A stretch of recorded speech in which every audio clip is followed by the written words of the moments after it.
데살로니가전서 5장 16절에서 18절 말씀입니다. 제가 봉독하겠습니다.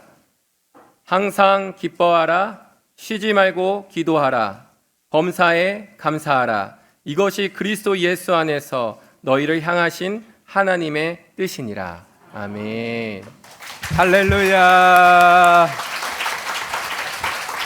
우리 하나님 정말 좋으신 분들만 함께 찬양하겠습니다. 좋으신 하나님, 좋으신 하나님, 참 좋으신 하나님, 좋으신 하나님, 좋으신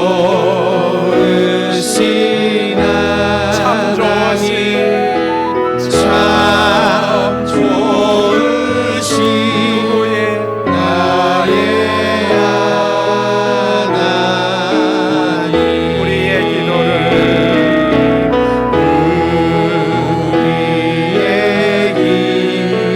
응답해 주시는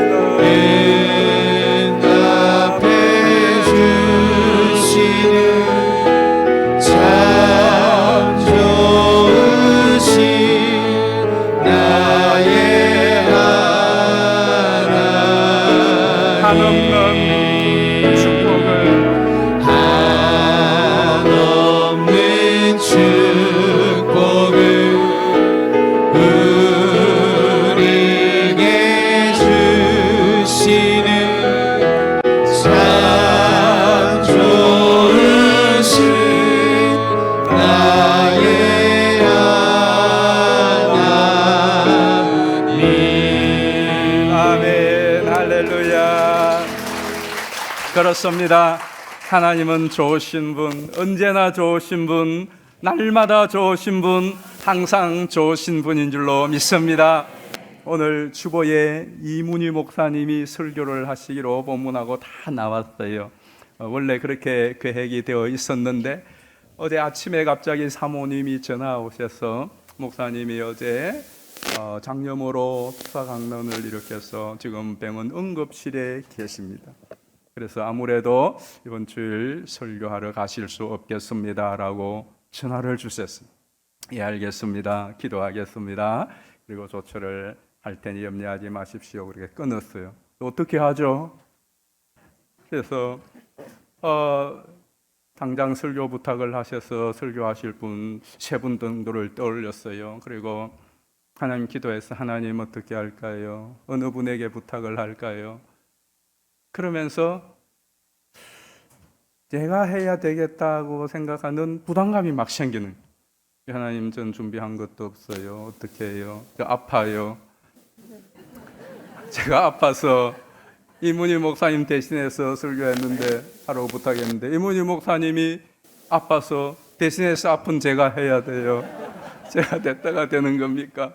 뭐 그런저런 생각으로 기도하는데 하나님께서 오늘 이 본문의 말씀을 주시면서 그래도 네가 살만한데 해야 되지 않겠니? 그래서 그 마음이 저에게 전혀 억지나 부담이 안 됐어요. 제가 지난 주일 설교를 마치고 먼 지방으로 요양을 갔었어야 이런 사태가 발생해도 이런 고민도 안 하고 아예 바로 다른 분에게 해야 되는데 괜히 여기에 가까이 있어가지고 이런 고민과 염려를 하고 또 이런 마음이 전혀 안 들었습니다. 정말 1도 안 들었다고요. 정말 희한하잖아요. 평소 같으면 그런 마음이 들어야 되는데 그런 마음이 안 들고 어떤 마음이 드냐? 잘했다. 있기를 잘했다. 너무 감사하다. 그리고는 어제 우리 한장로님 목사님 괜찮으시겠어요? 하나님이 지켜주시겠죠. 그러고는 기쁨으로 이렇게 서게 되었어요. 주보는 금요일 저녁에 우리가 주보가 인쇄가 돼서 와요. 토요일 날 노는 날이 그래서 주보를 고칠 수가 없어요. 그래서 우리 이문희 목사님은 셋째 주일 날 또 오셔서 말씀을 전해 주실 거예요. 저는 이 모든 상황이 좋습니다. 왜냐하면 모든 것에 합력하여 선을 이루시는 하나님을 믿기 때문에 그렇습니다. 그래서 하나님께서 이 말씀을 통하여서 무슨 말씀을 우리 성도들에게 주시기를 원하십니까? 하나님 응원해 주시는 거예요. 저는 이 말씀을 이제 받고 준비하면서 자료를 찾아보니까 제가 2020년 2월 2일 주일 낮 예배 때에 아빠의 응원가라고 하는 제목으로 이 설교를 했더라고요. 그때 왜 그 설교를 했느냐 하면 그때가 이제 코로나19가 막 창궐하기 시작한 때입니다. 2020년 2월. 기억나죠? 우리가 2월 마지막 금요일 날 전면 온라인 예배로 들어갔잖아요. 그때에 하나님께서 이 말씀을 통하여 우리를 격려하시고 위로하시는 그런 메시지를 주셨어요. 그런데 또 이번에 이 말씀은 우리가 이제 임시 예배 주소로 와서 새롭게 후반기를 시작하는 거예요. 7월 이제 후반기를 시작하면서 이번 주간부터 우리는 또 7월 5일 날 기공해요. 본격적인 건축이 시작되는 거예요.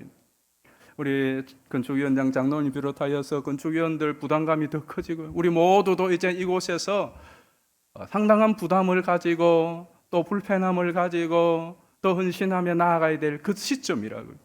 하나님께서 정말 우리를 격려하고 응원하고 또 위로하고 또 우리에게 용기를 주시고 싶으시구나 하는 마음이 들어요. 근데 그걸 누가 가장 잘할 수 있겠어요?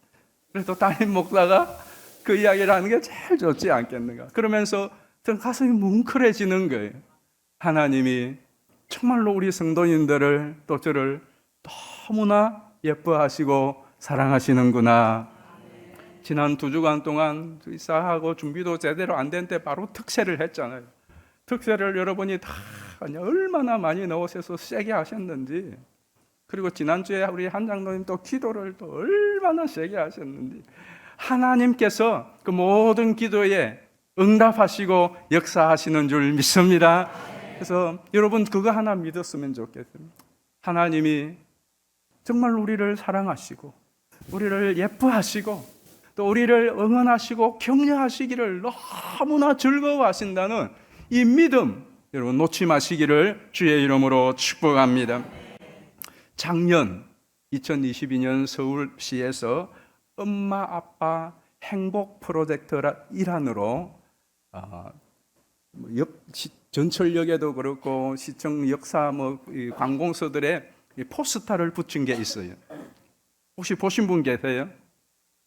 엄마 좀 쉬세요, 아빠 힘내세요, 이런 포스터였어요. 이거를 서울시에서 또 그 다음에 보면은 시청 게시판에도 이제 붙여놓고 그랬어요. 근데 지금은 이제 봐도 없습니다. 6월 달까지 있었어요.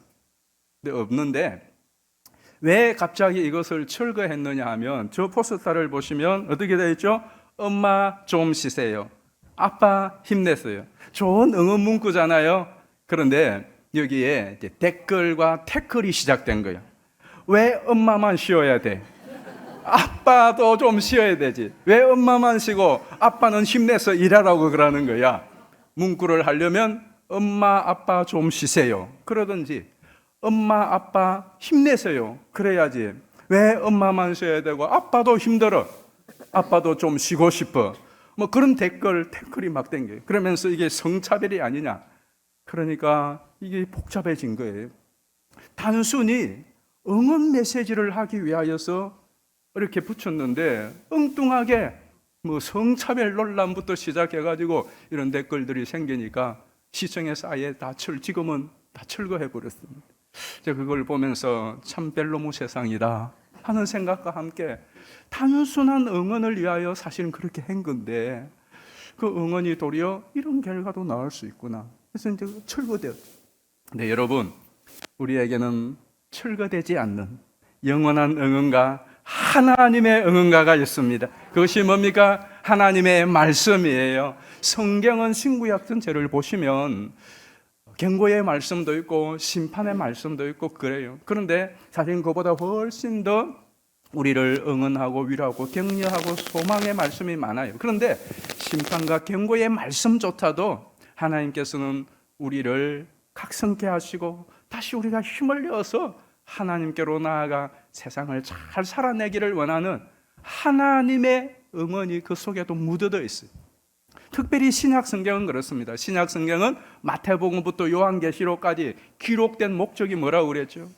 기록된 동기가 예수님이 승천하시고 난 후에 여러 가지 실망과 낙심과 핍박과 이런저런 상황 때문에 힘들어하는 성도들을 위로하고 격려하고 소망을 주기 위한 취지에서 성경이 기록되었다고. 다 대부분 모든 성경이 그래. 신약 성경은 다. 물론 그게 문제도 있고 뭐 여러 가지 많은 동기들도 또 다른 동기들도 포함되어 있지만 궁극적으로는 그렇습니다. 교회 문제가 있는 고린도 교회, 이 말씀을 통해서 이 지적을 통하여서 이런 경고를 통하여서 또 이런 교리를 통하여서 다시 힘을 내어서 교회의 본질을 붙들고 나아가기를 원하는 거죠. 데살로니가도 마찬가지죠. 우리가 잘 아는 대로 데살로니가 교회는 신약 성경의 정말 모범적인 교회입니다. 그렇죠. 너무나 모범적인 그러한 교회, 좋은 소문이 난 교회가 데살로니가 교회예요. 그럼에도 불구하고 데살로니가 교회 역시 세 가지의 큰 문제가 있었어요. 첫 번째 문제는 우상 숭배와 음행의 문제였습니다. 도시 자체가 그런 도시였어요. 그러다 보니까 쉽게 말하면 세속화되는 거죠. 오늘 우리도 문제, 우리 한국 교회, 우리 신앙인의 문제 뭐예요? 우리도 마찬가지 우상과 음행의 문제가 여전히 우리의 문제고 이 세상을 따라가는 세속화의 문제가 우리의 큰 문제 중에 하나예요. 그리고 또 하나가 어떤 문제냐 하면은 핍박과 박해의 문제입니다. 지금 우리들도 핍박을 받고 모욕을 받지만 그러나 초대교회 성도들이 받았던 것하고는 비교할 수가 없죠. 저 북한이나 무슬림에서 받는 것과 비교할 수 없습니다. 우리는 아직 목내 놓는 그런 핍박은 아니잖아요. 그러나 그 당시에는 신앙 고백을 한다는 것 자체가 나는 이 신앙을 고백하고 죽어도 좋습니다 하는 의미였습니다. 우리가 하는 이 사도신경이 그냥 예배의 행식의 사도신경 아니었습니다. 그들은 예배당에 들어오기 전에 예배를 드리기 전에 사도신경부터 했습니다. 그래서 그 사도신경을 하는 이유는 하나님께 올려드리는 그러한 고백 이전에 우리가 서로 확인하는 거예요. 그래서 전능하사 천지를 믿으신 하나님 아버지를 믿으며 마지막까지 신앙 고백을 서로 다 확인합니다. 하고 그 다음은 예배당을 들어가요. 그리고 예배당에서 예배를 드릴 때 그 고백을 하는 것은 우리가 이 신앙을 고백합니다. 그 신앙을 고백한다는 이유는 의미는 뭐냐 하면 나는 이렇게 하나님을 믿습니다. 예수님을 믿습니다. 성령님을 믿습니다. 이 신앙 고백을 하고 이 신앙 고백 때문에 내가 지금 내 생명이 끊어져도 난 괜찮습니다. 그 확인하는 거예요. 왜냐하면 그 신앙 고백을 하면 그 당시에 발각되면 죽었습니다. 그럼에도 불구하고 공개적으로 난 전능하사 천지를 만드신 하나님 아버지를 믿습니다. 그 신앙을 고백한다는 것은 내 이 고백하고 죽어도 좋습니다. 나는 그 고백을 하고 죽는 것만큼 나는 이 신앙에 내가 고수합니다. 그리고 교회 안에 들어왔어요. 그리고 예배를 드렸어요. 그러니 여러분 그 예배가 어떠하겠습니까?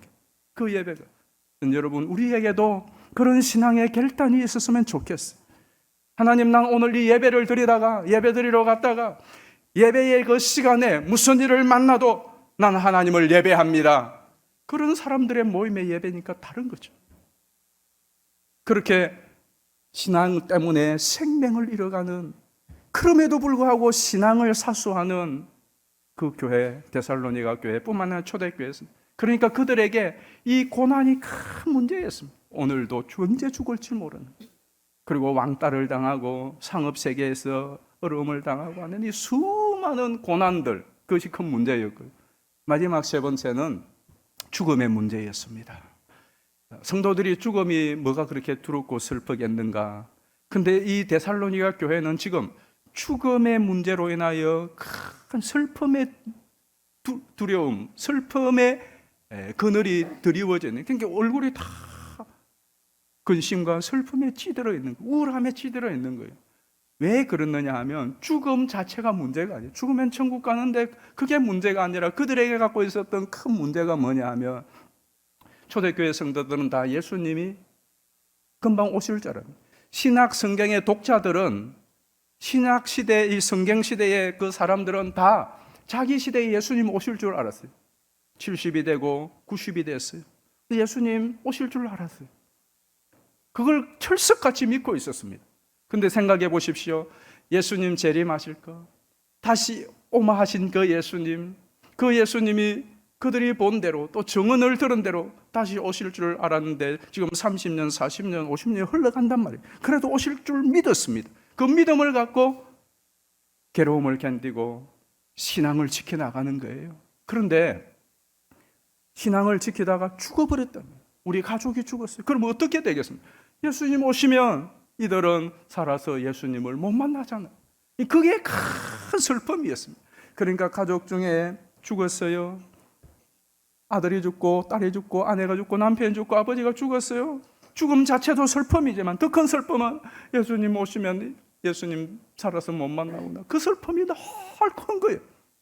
그래서 바울이 그거 아니다 라고 말씀하는 것이 우리가 잘 아는 데살로니가전서 4장 13절에서 18절에 자, 성경 한번 이 부분이 여러분에게 오늘 시간 또 위로가 되면 좋겠어요. 한번 보겠습니다. 형제들아, 자는 자들에 관하여는 너희가 알지 못함을 우리가 원하지 아니하노니 이는 소망 없는 다른 이와 같이 슬퍼하지 않게 하려 함이라. 우리가 예수께서 죽으셨다가 다시 살아나심을 믿을진대 이와 같이 예수 안에서 자는 자들도 하나님이 그와 함께 데리고 오시리라. 우리가 주의 말씀으로 너희에게 이것을 말하노니 주께서 강림하실 때까지 우리 살아남아 있는 자도 자는 자보다 결코 앞서지 못하리라. 주께서 호령과 천사장의 소리와 하나님의 나팔 소리로 친히 하늘로부터 강림하시리니 그리스도 안에서 죽은 자들이 먼저 일어나고 그 후에 우리 살아남은 자들도 그들과 함께 구름 속으로 끌어올려 공중에서 주를 영접하게 하시리니 그리하여 우리가 항상 주와 함께 있으리라. 그러므로 이러한 말로 서로 위로하라. 아멘. 이렇다는 거예요. 그래서 이제 5장 1절부터 10절까지는 우리가 예수님의 재림과 종말에 대한 바른 인식을 하자 하는 내용이고 11절부터 오늘 읽은 18절까지의 내용은 우리가 이 예수님의 재림과 마지막 종말을 바라보며 어떻게 오늘 하루 내일 모레를 살아야 되는 삶에 대한 바른 태도를 가르쳐주는 내용이에요. 그 가운데 우리가 읽었던 16, 17, 18절은 단순한 권면이 아니라 권면과 더불어 이 험악한 세상을 이게 또 우리에게 주신 사명을 힘있게 감당하라고 하는 하나님의 응원 메시지와 같은 것이에요. 첫 번째가 무엇입니까? 같이 한번 1번 큰 소리로 읽어보겠습니다. 시작. 항상 기뻐하라. 아멘. 항상 기뻐하라. 우울과 슬픔과 불안과 낙심 가운데 근심의 그늘 가운데 쭈그러 있지 말고 그런 상황이 되더라도 기뻐하라는 것은 정서적인 그런 내용이 아닙니다. 예수님도 슬퍼하셨어요. 욥도 자식이 죽었을 때에 머리 밀고 옷을 찢고 슬퍼했어요. 그걸 하지 말라는 게 아니에요. 이건 정서적인 이야기가 아니라 감사하라 혹은 사랑하라 혹은 기뻐하라는 것은 단지 정서적인 문제만이 아니에요. 거기에는 삶에 대한 태도를 말하는 거예요. 그러니까 슬퍼할 일이 있어 펑펑 울지만은 그러나 소망 없는 자처럼 이제 끝났다고 그렇게 생각하지 말고 슬픈 가운데서도 평강을 잃지 말라라는 거예요. 그래서 사실은 기쁨은 평강의 문제입니다. 여러분, 기쁨을 빼앗아가는 게 뭐예요? 내가 그렇게 슬퍼하는 이유가 무엇입니까? 내 마음에 평안이 없어져 버린 거죠. 근데 그 평안은 또 어떤 문제, 무엇 때문에 평안이 깨어지죠? 두려움이 생기고 불안하고 요즘 어떻게 여러분 불안하고 두렵고 낙심되고 그 이유가 무엇입니까? 어떤 문제 때문이 아니라 그 문제를 내가 해결할 수 있는 힘과 능력이 없으니까 그런 거죠. 아무리 큰 문제가 닥쳐도 이 문제를 내가 해결할 수 있으면 그것 때문에 불안하고 염려하지 않잖아요. 병에 걸렸어요. 그 병, 이렇게 치료하고 완전히 낫습니다. 그러면 그 염려하고 고민하고 불안하지 않잖아요. 우울하지 않잖아요. 그런데 못 고칩니다. 가망이 없습니다. 능력이 없어요. 그러니까 불안한 거예요. 돈 문제도 마찬가지예요. 결국은 능력의 문제죠. 근데 여러분, 하나님께서 항상 기뻐하라. 모든 상황에서 너희가 평안하라. 담대하라는 이야기예요. 그 근거가 무엇이죠? 너희의 힘, 우리의 힘, 우리의 능력이 아니라 내가 있지 않느냐 하는 것입니다. 전능하신 하나님의 능력인 것입니다. 근데 여러분, 우리가 전능하신 하나님의 능력을 힘입는 비결이 무엇일까요? 이게 이제 우리가 실제적인 문제예요. 여러분이 정말로 항상 기뻐하는 평강 가운데 두려움을 물리치고 담대하게 살아가기를 원한다면 그렇게 하기 위하여 힘이 필요해요. 하나님 전능자의 힘을 입는 것이 필요해요. 근데 여러분, 전능자의 힘을 입는 비결이 무엇일까요? 가장 좋은 비결을 고린도전서 1장 18절에서 바울이 말하고 있어요. 한번 보실까요? 십자가의 도가 멸망하는 자들에게는 미련한 것이요 구원을 받는 우리에게는 하나님의 능력이라. 아멘. 우리에게 하나님의 능력. 그 하나님의 능력이 어떻게 우리에게 주어지느냐? 십자가의 도가 그렇다고. 십자가의 메시지가 그렇다는 겁니다. 십자가의 메시지가 뭐죠? 십자가는 우리에게 뭘 알려줍니까? 십자가는 죽음입니다. 십자가는 처형의 장소예요. 그게 고난받고 고문대가 아닙니다. 십자가는 고문틀이 아니라 그는 사형틀입니다. 죽는 거예요. 그럼 십자가의 메시지는 뭐예요? 죽으라는 거예요. 그런데 죽으면 어떤 일이 일어나느냐? 내가 힘이 없어 죽어요. 억울하게 죽어요. 당해서 죽어요. 근데 죽으면 끝이 아니라 내가 죽으면 하나님이 임재하는 것입니다. 하나님의 능력이 힘있게 되어오는 겁니다. 그래서 성경이 우리에게 가르치는 게 뭐예요? 누구든지 나를 따라오려거든 어떻게 하라고요? 자기를 부인하고 자기의 십자가를 져야 따라올 수 있다. 이게 무슨 이야기냐 하면 네 힘으로 네 의지 갖고 못 따라온다는 거예요. 그래서 베드로가 그랬잖아요. 예수님의 12제자가 그랬잖아요. 언제 예수님을 따라갈 수가 있죠? 예수님을 힘입을 때입니다. 어떻게 예수님을 힘입죠? 내가 죽어야 됩니다. 그래서 기독교는 역설의 종교라고 말할 수가 있어요. 내가 죽으면 어떤 일이 생길까요? 자, 바울은 실제로 이것을 자기가 경험하고 체험한 바를 들려주고 있어요. 고린도후서 12장입니다. 한번 보실까요? 7절 말씀. 여러 계시를 받은 것이 지극히 크므로 너무 자만하지 않게 하시려고 내 육체의 가시 곧 사탄의 사자를 주셨으니 이는 나를 쳐서 너무 자만하지 않게 하려 하심이라. 이것이 내게서 떠나가게 하기 위하여 내가 3번 주께 간구하였더니 나에게 이르시기를 내 은혜가 내게 족하도다. 이는 내 능력이 약한 데서 온전하여짐이라 하신지라. 그러므로 도리어 크게 기뻐함으로 나의 여러 약한 것들에 대하여 자랑하리니 이는 그리스도의 능력이 내게 머물게 하려 함이라. 그러므로 내가 그리스도를 위하여 약한 것들과 능욕과 궁핍과 박해와 곤고를 기뻐하노니 이는 내가 약한 그때의 강함이라. 아멘. 여러분 9절 10절 말씀 믿습니까? 정말로 우리에게 실제로 이런 일들이 일어날 때 정말 이렇게 할 수 있을까요? 어떤 사람이 그게 가능하느냐? 내 이 약함 때문에, 내 이 고난 때문에, 내가 이 당하는 이것 때문에 예수님의 능력이 내게 강하게 됨을 믿는 사람인 겁니다. 그러면 되는 것이에요. 이 세상에서 제일 불안한 사람 누굴까요? 여러분보다 더 불안한 사람 누굴까요? 제일 권력을 갖고 있는 권력자입니다. 독재자예요. 그 사람 여러분 최고의 독재자였던 사람들 지금도 김정은 보십시오. 최고의 권자를 갖고 있는 사람 보십시오. 그분들의 얼굴에 기쁨이 있던가요? 평안이 있던가요? 여러분 한번 잘 보세요. 권력을 갖고 독재를 누리고 말 한마디로 쫙 하는 그 사람들 얼굴에 기쁨이 없어요. 제일 불안한 사람이에요. 그래서 김정은은 전에 비행기도 못 탄다고 그랬잖아요. 독재자들을 보십시오. 권력자들을 보십시오. 불안해서 혼자 어디 갈 수도 없고 잘 수도 없어요. 실제로 그렇습니다. 실제로. 제일 편한 사람들이 어떤 사람들일까요? 아이들. 자기 힘도 없고 능력도 없고 할 여지도 없는. 지금 임시 예배처소 근처에라도 애들은 그저 기쁘고 즐겁고 좋습니다. 근데 무엇 때문에 그러죠? 믿는 데가 있으니까. 엄마 아빠를 믿고 어른들을 믿은 우리의 가장 좋은 아빠가 되시고 우리의 가장 좋은 어른이 되신 전능하신 하나님, 좋으신 하나님, 여러분을 사랑하셔서 아들을 십자가에 내어주시기까지 하나님이 살아계시고 우리의 배우인 줄로 믿습니다. 그 하나님 때문에 평안하시고 담대하시고 힘차게 승리해 나가시기를 주의 이름으로 축원합니다. 두 번째로 같이 한번 큰 소리를 읽어보겠습니다. 시작. 쉬지 말고 기도하라. 자, 이 말씀은 어떤 의미에 주어졌느냐 하면 우리 인생은 과정이잖아요. 사실 과정만 없으면 좋겠어요. 저는 이 질병도 하나님의 어떤 축복의 과정인 줄을 믿습니다. 하나님은 그냥 제가 건강관리 안 해서 무리해서 그렇게 물론 그거의 가장 큰 이유죠. 그런데 하나님이 다 그렇게 만들어요. 여러분 가운데 건강관리 안 하는데도 잘 건강한 사람 있죠. 무리하는데도 건강한 사람 있잖아요. 모든 것에는 뭔가 하나님의 섭리가 있어요.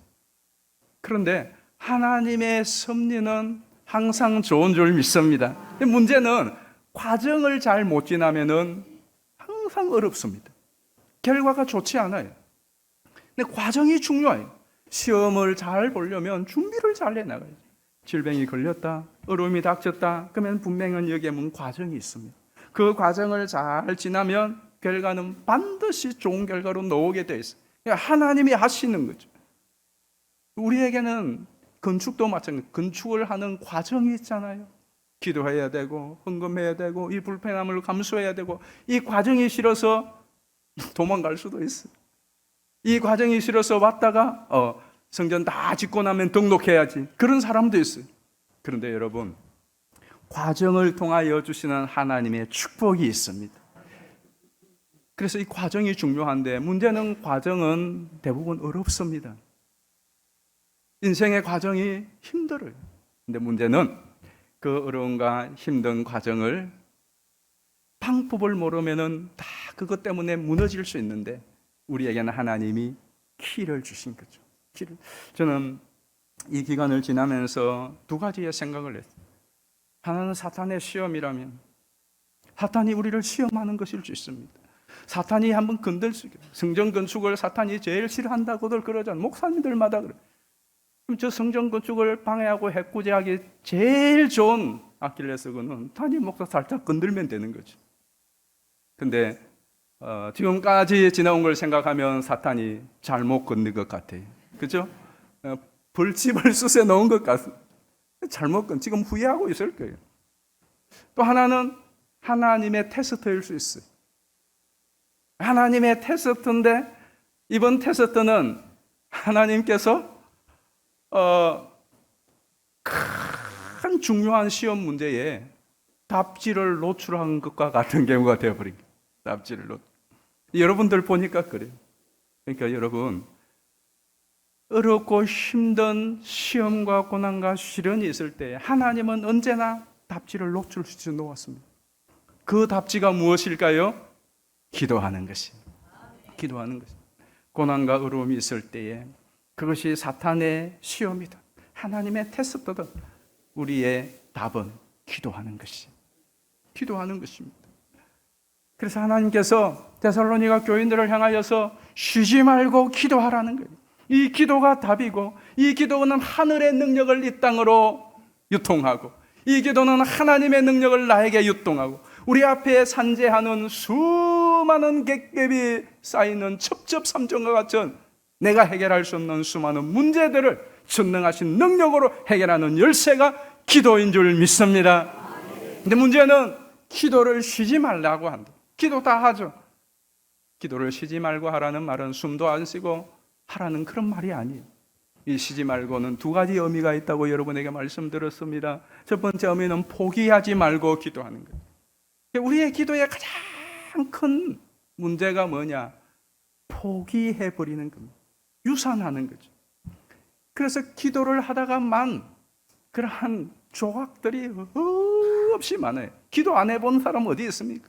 기도 안 하는 사람 어디에 있습니까? 근데 문제는 열매가 없는 경우 대부분이 기도하다가 포기하는 거예요. 예수님께서 신의 한 수처럼 가르쳐주는 기도의 승리의 비법이 뭐냐? 딴 데 있지 않아요. 우리 누가복음 18장 말씀 한번 보실까요? 1절입니다. 예수께서 그들에게 항상 기도하고 낙심하지 말아야 할 것을 비유로 말씀하여 7절. 하물며 하나님께서 그 밤낮 부르짖는 택하신 자들의 원한을 풀어주지 아니하시겠느냐? 그들에게 오래 참으시겠느냐? 아멘. 보세요. 항상 기도하고 낙심하지 말아야 될 것을 비유로 말씀하세요. 비유로 했다는 것은 그냥 가르쳐서 못 알아들으니까 더 강도 있게 말씀하시는 거 아닙니까? 근데 항상 낙심하지 말고 기도한다. 이 말은 낙심하는 사람이 많다라는 것입니다. 여러분 가운데도 이미 낙심한 분들도 계실지 몰라요. 그렇게 하지 말라는 겁니다. 그러면서 마지막 하나님이 밤낮 부르는 자의 기도를 안 들어주겠느냐? 여러분 어떻습니까? 안 들어주시겠습니까 하나님이? 무슨 억한 심정이 있어서 무슨 심술이 나서 철야하고 금식하고 작정 기도하고 이렇게 벌떼 기도를 하고 하는 것들에 대하여 하나님이 안 들어주시고 계속 그렇게 밀고 가겠습니까? 그렇지 않다 이 말씀입니다. 사탄은 어떤 핑계와 이유를 대서라도 우리의 기도를 포기시키려고 합니다. 기도해봐도 안 되잖아. 기도했는데 그 꼴이야. 기도했는데 그 모양이야. 기도했는데 안 걸려. 그러면서 기도를 포기시키려고 해요. 오만 가지 기도하지 못할 이유와 핑계를 들이댑니다.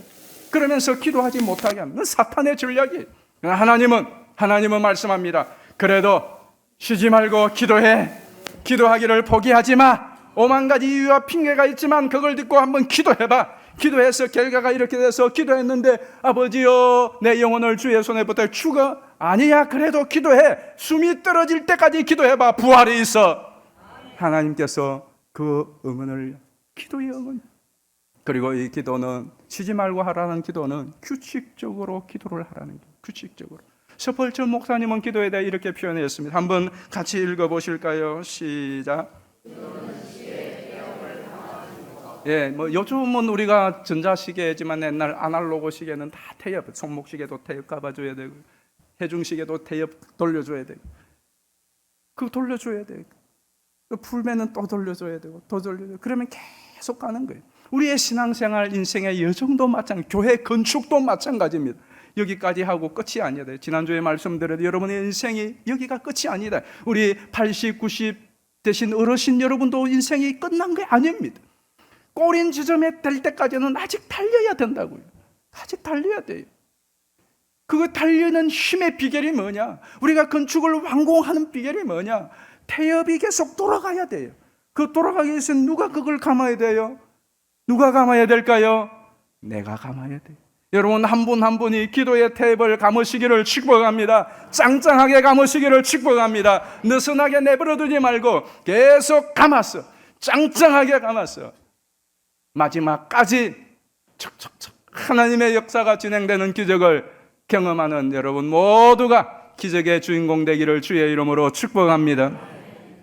마지막 세 번째 같이 한번 읽어보겠습니다. 시작. 범사에 감사하라. 범사에 감사하라. 잘 아시죠? 무슨 의미인지. 7월 첫 주는 우리가 매년 맥주 감사주일로 지킵니다. 전반기 6개월 동안 베푸신 그 은혜에 감사하면서 앞으로 남은 6개월도 하나님께서 은혜 가운데 이끌어 주실 것을 믿고 감사하는 거예요. 여러분 인생의 날도 마찬가지. 우리 교회 건축도 마찬가지입니다. 오늘 여기까지 하나님이 선히 인도하여 주신 주님의 은혜인 줄 믿습니다. 감사합니다. 그게 끝이 아니라 그 감사는 하나님 앞으로 남은 공정도 하나님의 은혜 가운데 이끄실 줄 믿습니다. 감사합니다. 그래서 감사에는 두 가지가 있어요. 하나는 미리 하는, 먼저 하는 감사. 또 하나는 나중하는 감사. 범사의 감사는 미리 먼저 하는 감사예요. 무슨 일을 당하든지 어떤 상황이 막치든지 하나님 감사합니다. 그러면 하나님께서 그 감사대로 결론 맺게 해주시는 줄 믿습니다. 거기에 대한 보정이에요. 우리 다시 한번 오늘 본문 큰 소리로 16, 17, 18절 읽어보겠습니다. 시작. 항상 기뻐하라. 쉬지 말고 기도하라. 범사에 감사하라. 이것이 그리스도 예수 안에서 너희를 향하신 하나님의 뜻이니라. 아멘. 아멘이십니까? 어떤 상황에서도 그렇습니다. 여러분 우리의 인생의 가장 큰 보람이 무엇이겠습니까? 여러분이 지금까지 살아오신 것도 그렇고 앞으로 남은 인생 여러분의 인생에 가장 잘 살았어. 내 인생의 가장 큰 가치야, 보람이야. 무엇이겠습니까? 어떤 일이겠습니까? 각자 그 일은 다를지 몰라도 한 가지 공통적인 것은 하나님 아버지의 뜻을 행하는 것입니다. 영원히 남을 보람과 가치, 그것은 여러분이 어떤 일을 하시든지 간에 하나님의 뜻을 행하는 거예요. 요한 1서 2장 7절 말씀 한번 보실까요? 17절. 이 세상도 그 정욕도 지나가되 오직 하나님의 뜻을 행하는 자는 영원히 거하느니라. 같이 한 번 더 읽어봅니다. 시작. 이 세상도 그 정욕도 지나가되 오직 하나님의 뜻을 행하는 자는 영원히 거하느니라. 아멘. 이 뜻 행하시기를 축복합니다. 항상 기뻐하라, 쉬지 말고 기도하라, 범사에 감사하라고 하는 어떤 사역이 아니라 태도예요. 우리가 성전 건축을 한다, 또 임시 예배소 예배를 드린다, 봉사를 한다. 여러분이 어떤 삶을 살아가든 무슨 일을 하든 또 어떤 일이 닥치든 우리의 태도에 대한 문제예요. 하나님은 여러분이 그러한 삶 속에서, 지금 이 삶 속에서 어떤 태도를 가지기를 원한다고요? 따라합시다. 항상 기뻐하라, 끊임없이 기도하라, 범사에 감사하라. 여러분이 기뻐하고 또 기도하고 감사하기를 원하시는 거예요. 그러면 실제로 그렇게 했으면 좋겠어요. 또 이 말 속에는 하나님의 강력한 의지와 약속이 있는 거예요. 하나님은 그냥 명령만 하는 분이 아니라 그 명령에는 반드시 약속이 수반되어져요. 이 말씀은요, 단순한 명령이 아닙니다. 항상 기뻐하라, 쉬지 말고 기도하라, 범사에 감사하라. 하나님의 명령과 근면이 다가 아니라 내가 그것을 보증하겠다. 의지예요. 강력한 의지 미래행으로 되어 있습니다. 여호와 하나님의 뜻이니라. 누가 하나님의 뜻을 거둘 수 있겠어요? 누가 하나님의 뜻을 대적할 수 있겠습니까? 하나님 반드시 기뻐하고 기도하고 감사하는 자, 그 기뻐하고 기도하고 감사한 것이 무색하지 않도록 하겠다는 하나님의 강력한 의지인 줄 믿습니다. 문제는 여러분이 그 마중물을 대는 거예요. 여러분이 정말로 기뻐한 삶을 살기를 원하면 기쁨의 마중물을 여러분이 기뻐하는 거예요. 여러분이 기도 응답의 결과를 정말로 얻기를 원한다면 기도의 마중물을 붓는 거예요. 여러분이 정말로 날마다 감사가 넘치는 삶이 되었으면 좋겠다. 그러면 감사의 마중물을 붓는 거예요. 누굴 믿고? 하나님을 믿고. 여러분, 한 가지 물어봅시다. 우리 교회가 기쁨이 넘치고 기도 응답의 간정이 넘치고 감사가 넘치는 교회가 되었으면 좋겠어요. 저는 그런 우리 교회 되기를 축복합니다. 그리고 우리 교회가 이 지축에서 임시 예배 처소에서부터 이 지역과 이 땅 가운데 그러한 소망과 평강과 기쁨과 축복과 하나님의 사랑을 흘러보내는 그런 교회가 되기를 주의 이름으로 축복합니다. 우리 찬양합시다.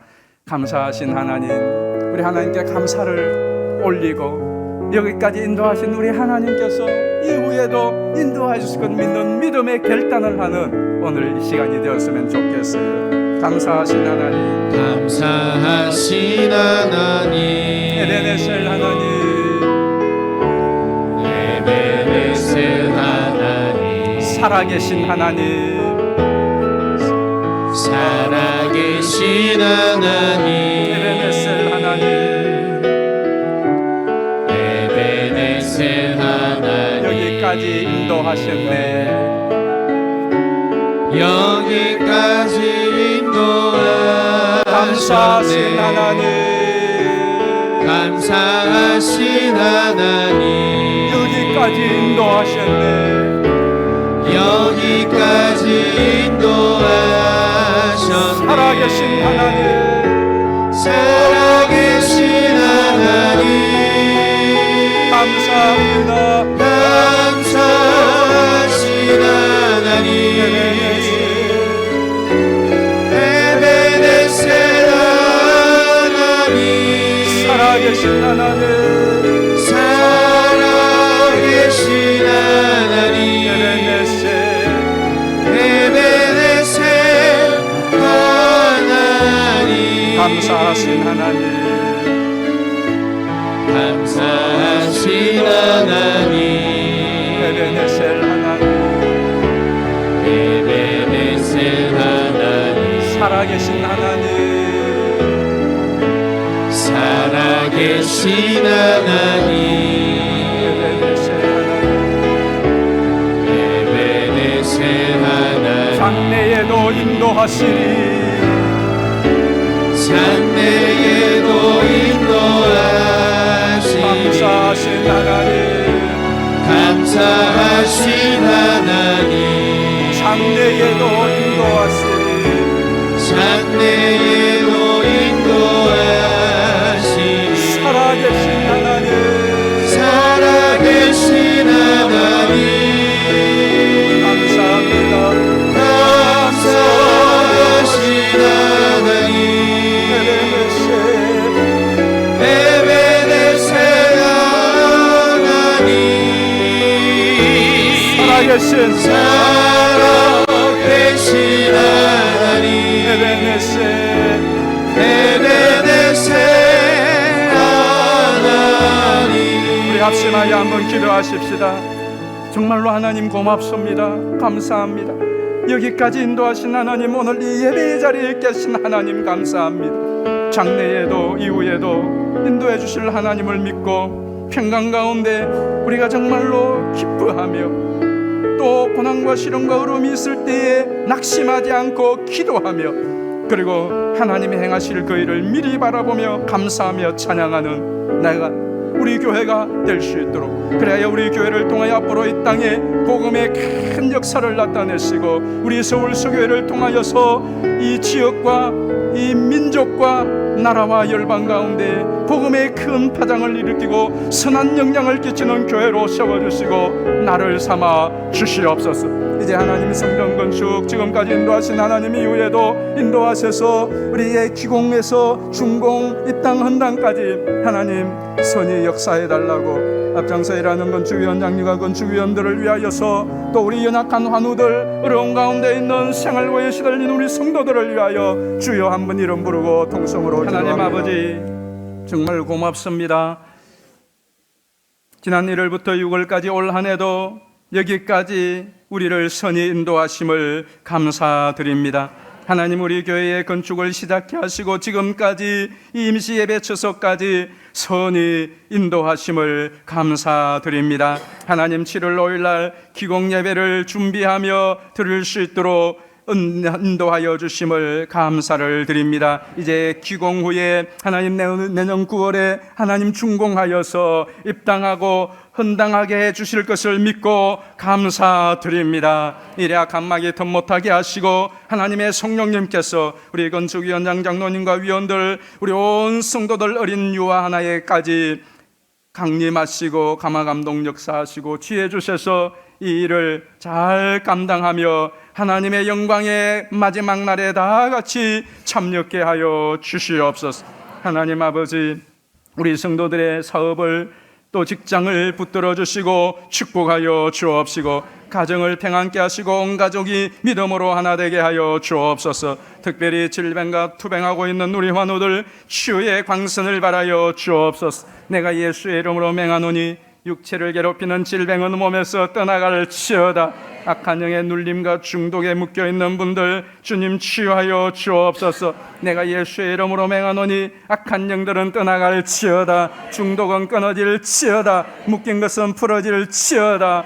하나님 아버지 우리 교회를 다시 새롭게 하시고 우리 교회를 통하여 하나님의 살아계신 역사가 우리 온 성도들의 예배와 삶과 직장과 생업장에 풍성히 나타나게 역사하여 주시옵소서. 우리를 사랑하시는 예수님의 이름으로 기도하옵나이다. 아멘.